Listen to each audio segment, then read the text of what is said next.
带去读唐诗。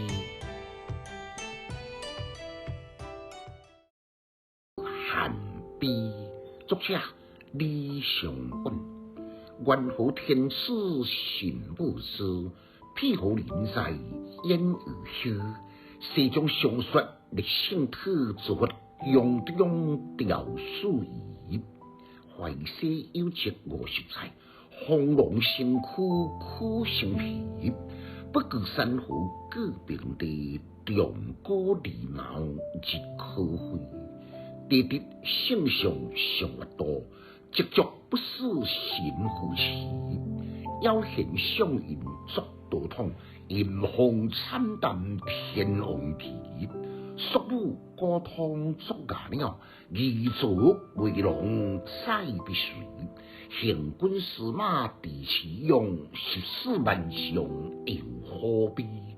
立才富极显太庙，光武以将恩不知。地屈鲁道讲地，鲁将属汝以为实。汝败客手多持武，今昔刻外神灵为。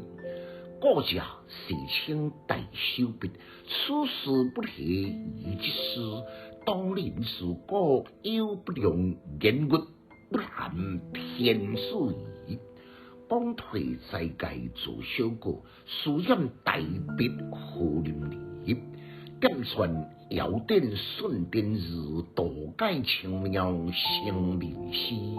文成破体实在此，清醒再败破丹地。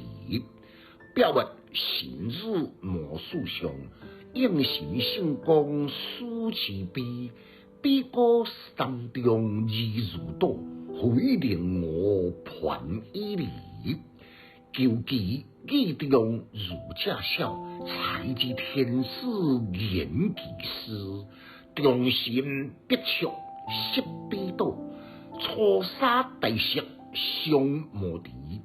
讲之斯文就元气，先时已入人间鼻。通谈空顶有术作，今无其气存其时。哦吼，圣王就圣上，上以宣血流顺熙。讲之斯文不时休，害三我相叛对。原始万本上万古，巧白流月有秀敌。传之七十有历代，以为风禅玉剑名动机。简介：这首应当是历史诗，作者呢为先贤汉儒所撰写的碑文笔会，情感愤慨不平。写下晚唐被选的唐诗300首为七古体佳作。因自从安史乱后呢，各地藩镇用兵自重，不可嚣张，比比皆是。尤其是淮西这道赛5万字，更加是目无纲纪。宰相被盗，亲属亲英领兵要来平西，当殿立下誓言，若无平定淮西，绝对唔肯来会见。都是有这款的决心，加上温柔为压，用兵如神，一路势如破竹。无偌久呢，伊麾下的大将李肃就千金好手的5元时凯旋会见。唐宪宗足欢喜的，命随军司马又或是大文豪的汉儒撰写碑文，当仁不让，将标兵的功勋呢，头一个推予领导有方的裴度，第二个呢，俄罗钦差先秦王的李肃。三军用命一箭攻城，平定淮西碑文，引经据典，战术分明，深受人民的赞赏。哪会知好事多无？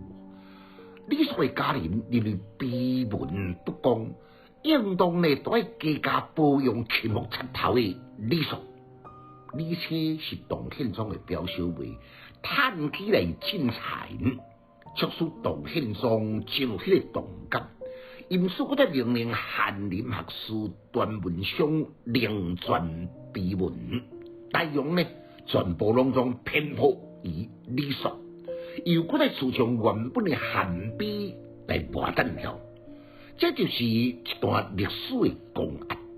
但是，深入上演两段碑文的李尚文，唔是干为万军的子孙背道来叫屈，更加为先贤汉儒愤慨不平，再来写下一首笔力万斤、情感丰富的佳作。